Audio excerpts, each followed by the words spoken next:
Salutations, it's your old Power Revenge Creature, and welcome to another Flea Market Finds and basically a catch-up vlog.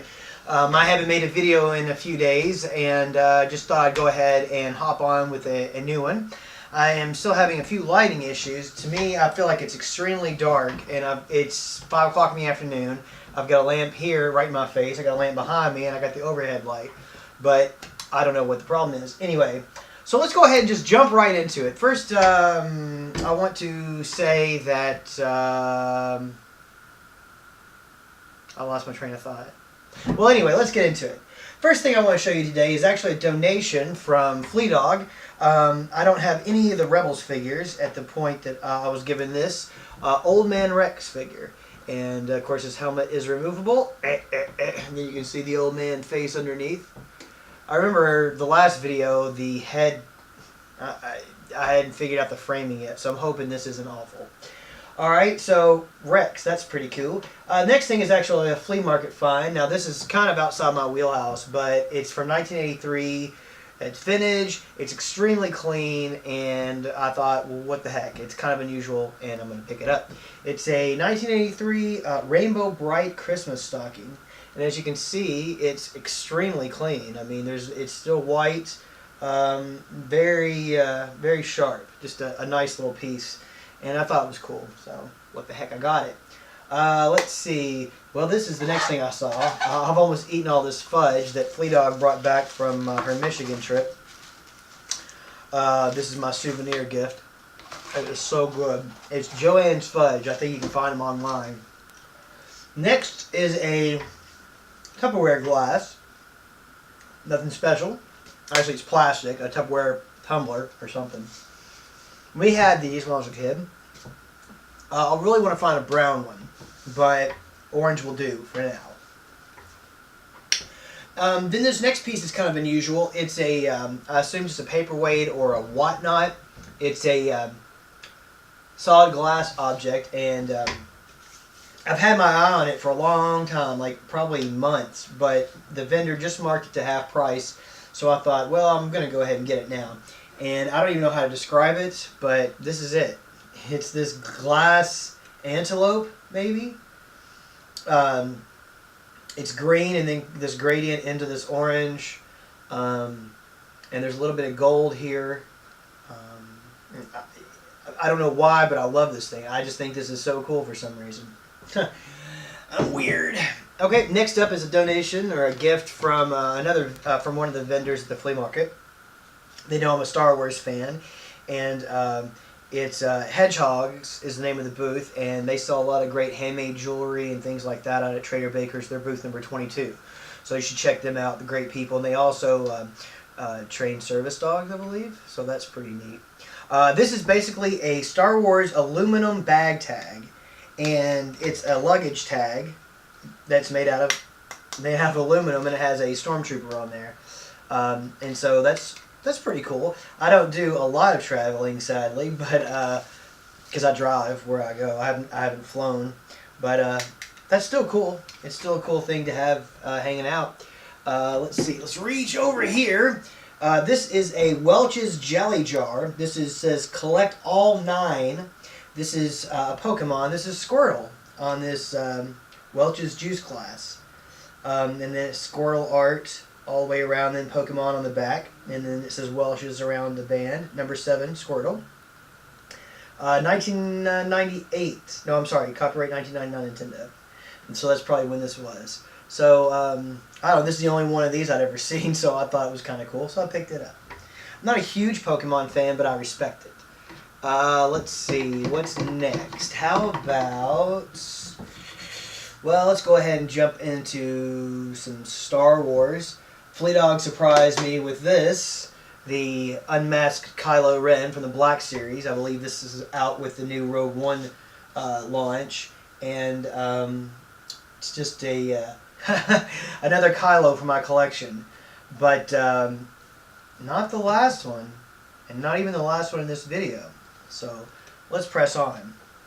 Next is a couple of figures, or next are a couple of figures that I picked up at a Dollar General store. I'd seen online that some harder to find figures were showing up at the Dollar General, and I stopped by Dollar General today and found these two. The Heavy Weapons Stormtrooper and the Unmasked Kylo Ren 3 3/4 inch. Squad Leader. First Order Stormtrooper Squad Leader. I kept calling him Heavy Weapons Guy all day, I guess because of the heavy weapons. Anyway, so these are really cool. Kylo's got a like a scythe, laser scythe or something. He's like a Gundam, and this guy comes with some little weird. Oh, it's part of a cannon. And okay. Anyway, so Kylo Ren and the First Order Stormtrooper Squad Leader. So those are cool. All right, continuing with Star Wars. Two more surprises from Force Friday, which I did not attend. But Flea Dog came across with the Sabine Wren from Rebels, and the Stormtrooper. What's it say? Imperial Stormtrooper. Okay. And these are from the Rebels and from Rogue One. And I really hope that they continue this Star Wars and just put Star Wars on the package. And it doesn't say Rebels here, but if they would just do a Star Wars line that could catch all figures from Rebels, from Rogue One, Episode 7, Episode 8, you know, that would be all right. But anywho, Sabine doesn't quite look as good as I'd hoped as far as the face sculpt, but overall is a great figure. I'm extremely stoked to get it.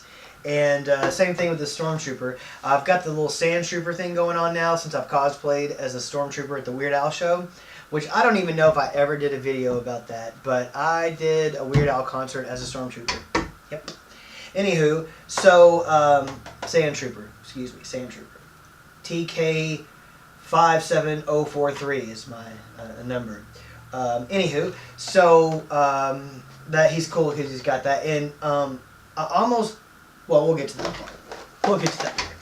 So those are the two Rogue One releases.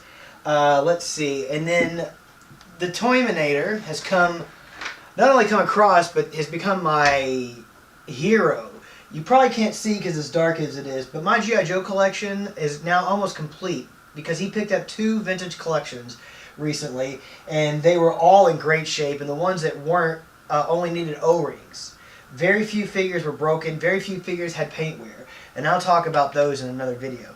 But he got some carded figures as well, later releases, nobody older than 89, I believe, but still some important pieces, and I thought I would go ahead and pick them up. Here's the Eel from the Battle Corps. This was actually pre-Battle Corps. This was the last series before the Battle Corps released. These are the guys that came out. This is the series that got me into G.I. Joe, back into G.I. Joe. I don't know if you can see this or not. I don't know how, this probably isn't tracking at all, but this series came out when I lived in Nashville in '91. And I went down there one day, saw Duke and Destro, thought, wow, these are cool. I think I'm going to get them. And the rest is history. So the Eel, his card's a little warped. He may or may not get opened. Next up is now this is from the Battle Corps series. This is the Alley Viper, and I never had this guy. Back in the day, I don't think I ever even saw this variation. But this is very similar to the original Alley Viper as far as the color scheme. I think I'm going to open this guy. So you can probably find his unboxing on Let's Get Loose, which should be coming up later today. Okay, I gotta hurry up motor through this. I forgot about the time factor. Okay, so Dial Tone, not Dial Tone, Topside. What a jerk. I guess I saw Dial Tone on here? Nope. Anyway, then also Topside. Topside I will be opening. This Joe is from 1989. I got him and the Snake Eyes from this series the same night, and right around the time I moved back from Nashville. I also got the 92 headquarters that night, and so this is another milestone of my G.I. Joe collecting. And last but not least, and I hate to motor through this, but I got another Kylo Ren. I found this guy today in the Rogue One series at Walmart. I almost got another Stormtrooper to open, but I did not. This Kylo Ren is it's not completely new. It is the unmasked body with the masked head. So it's kind of a kit bash, but it is another version of Kylo Ren, and so therefore I had to pick him up. And last but not least, I have Bat Hero. And if you watch any YouTube videos about toys or bad movies, and you've been on YouTube for many years, you'll know about Phaelus, Channel Awesome, all those guys. Well, Phaelus had in the bootleg zone, and I saw this Bat Hero on his show, and I kind of vaguely remember seeing it around, but now I have my very own Bat Hero. Well, that's it. I hate to be talking so fast, but I remember that this thing doesn't like to record a long time. So anyway, I'm your old pal Revenge Creature. Find me on Facebook, Instagram, Twitter, all that stuff. Check me next time on the next video. I'll see you next time, and as always, OSQUINOXO! Okay, and here's just a couple additions I forgot about. I did get this Micro Machines case. It's kind of banged up, but it was $1, and I just thought it'd be a cool background piece. It opens up, and you put your little Micro Machines in there, but the foam on the inside is deteriorated, and it's nasty, but the outside looks okay. One other thing I picked up at Walmart was the First Order TIE Fighter from Force Awakens, and I completely forgot about that. They clearance these things down to $19, so that's cheap enough for me to get. And you'll probably see that on an episode of Let's Get Loose in the future. Anyway, this is just a little addendum, PS, if you will, to this video. And I will see you on the next video. OSQUINOXO.